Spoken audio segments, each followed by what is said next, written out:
Bien, muchachos, continuamos con las clases de aspectos bioéticos. En este caso, habíamos hablado de los casos especiales y restricciones del consentimiento informado. Una restricción es información parcial, como dice ahí. Una restricción de información, el investigador puede ocultar, ojo, ¿cuándo podemos ocultar parte de la información que no afecta al paciente para garantizar, la validez del estudio? Bueno, cuando el engaño sea justificado.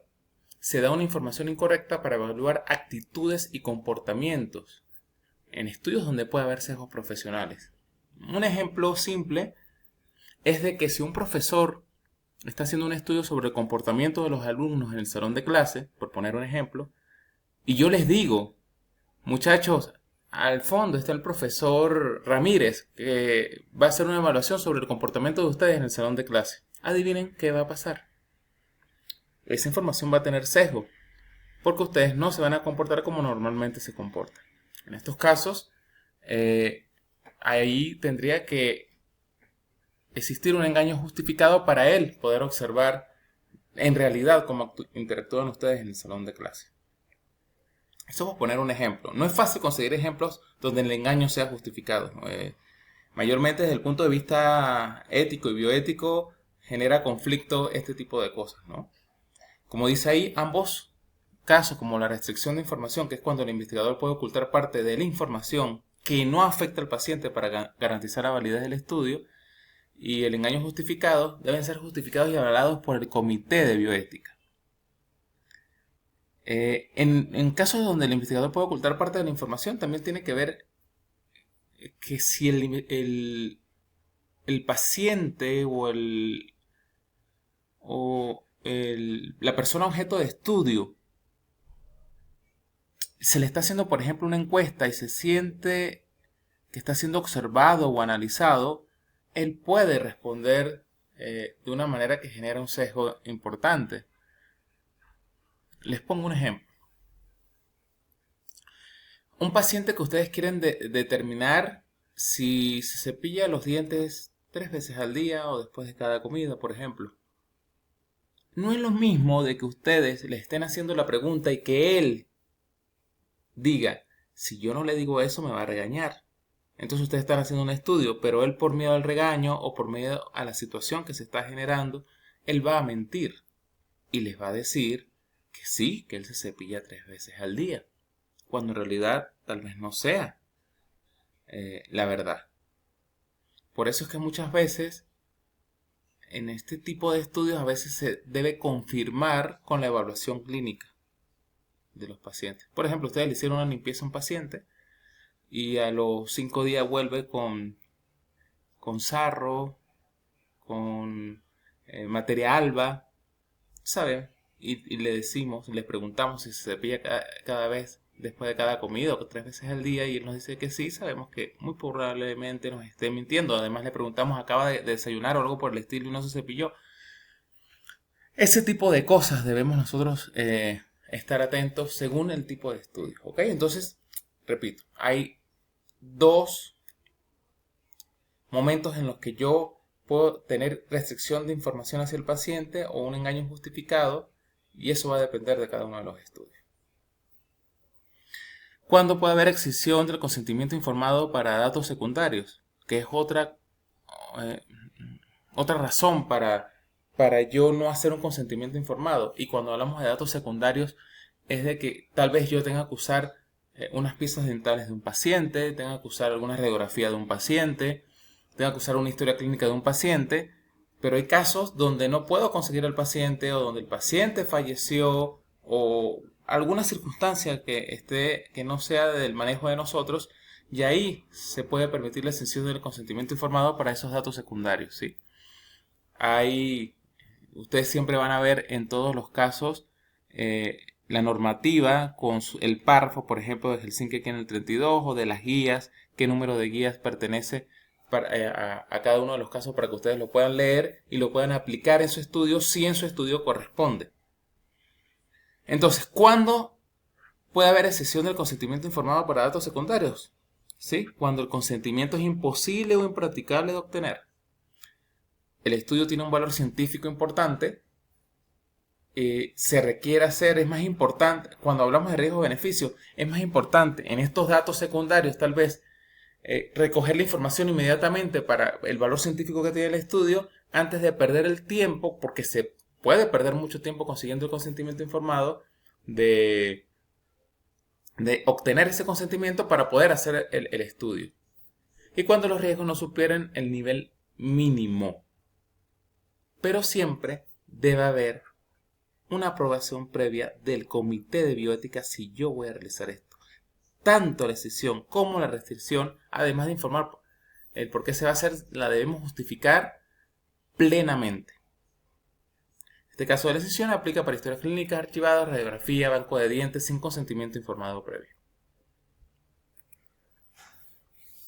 ¿Qué marcos normativos internacionales vigentes existen aún? El Código de Nuremberg. Este sucedió, o se decretó, se ejerció, o se realizó después de la Segunda Guerra Mundial, con todas las atrocidades que hicieron los nazis ante diferentes poblaciones, en especial las judías. Ahí, ¿qué es lo que marca básicamente? Que el consentimiento debe ser voluntario, es algo imprescindible para ellos. Que los resultados del estudio deben ser fructíferos e imposibles de obtener por otros medios. Que la experimentación previa en animales justifique el estudio después en humanos.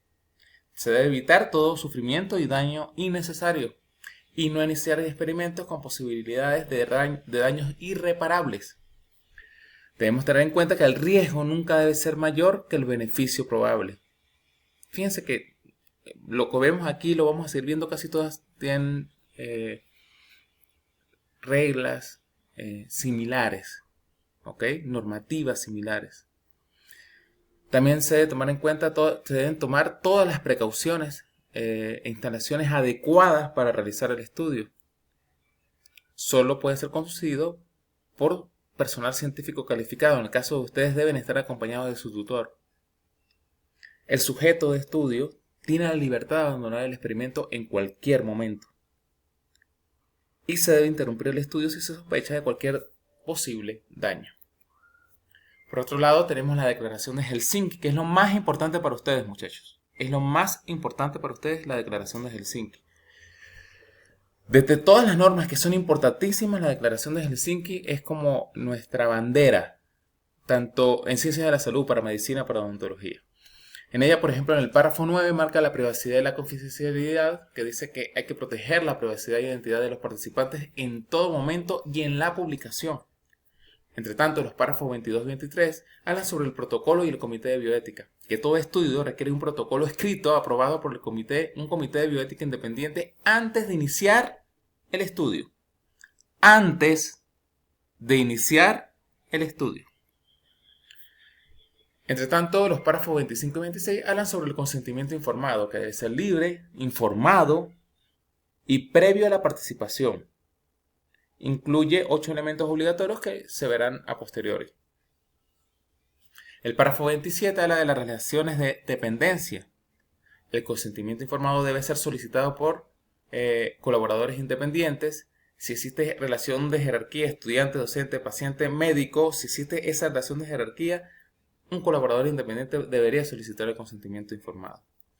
También habla del uso ético del placebo. Solo es aceptable si no existe un tratamiento obligatorio en el paciente. O sea, eso debemos tenerlo en cuenta. Esta parte es fundamental, muchachos. Si vamos a hacer un ensayo clínico y, por ejemplo, vamos a probar un enjuague de manzanilla y llantén, el grupo control debería recibir el estándar de oro. En este caso, un enjuague de clorhexidina. Entonces, no le vamos a dar un enjuague de agua o un enjuague con una sustancia inerte.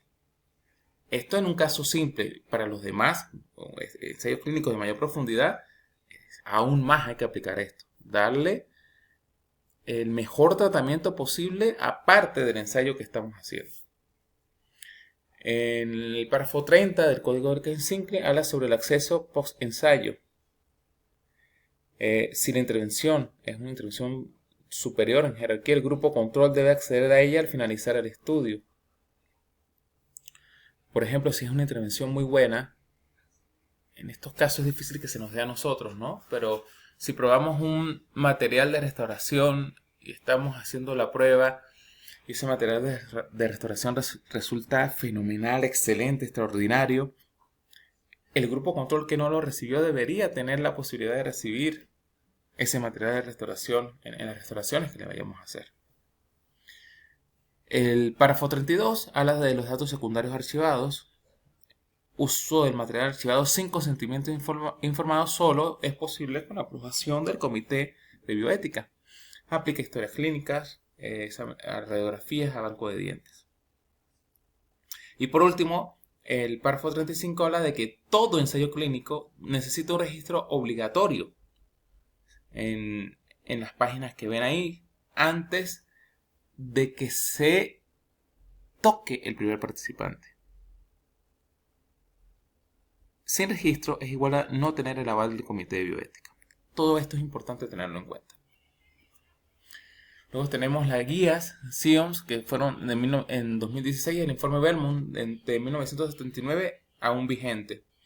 Fíjense que las guías hablan del valor científico y social, toda investigación debe justificarse, nos hablan de la distribución equitativa de cargas y beneficios, nos habla de evaluación de beneficios y riesgos individuales, de la ética a la hora de elegir el grupo control en los ensayos clínicos con el tema placebo, de los consentimientos informados en personas capaces, pero también nos hablan de los consentimientos informados de las personas que no lo pueden realizar, de las decisiones al consentimiento informado para datos secundarios, nos hablas del material biológico archivado como banco de dientes y muestras. Estas guías son extraordinarias, muchachos. Están en internet disponibles. El uso de datos clínicos de historias, de radiografía, la investigación con grupos y personas vulnerables, ¿sí? Entonces nos hablan de muchas de estas guías, creo que nos abarcan aún más específicamente condiciones de aspectos bioéticos de los que nos marcan el código de Helsinki, porque son como más particulares y nos explican más a profundidad. También tenemos el informe Belmont, que fue realizado en 1969 en los Estados Unidos. Y fíjense, lo que les hablaba fue sugerido en respuesta al escándalo del experimento que se realizó en afroamericanos con sífilis, que recibieron falso tratamiento sin su conocimiento durante 40 años. Muchachos, ustedes no tienen idea de lo que hizo esa gente. Fue terrible. Pueden poner el experimento, el nombre del experimento y observar lo que pasó en aquella ocasión. Fue muy famoso. Es igual que cuando se realizaron estudios con un medicamento llamado talidomina. No se realizaron estudios.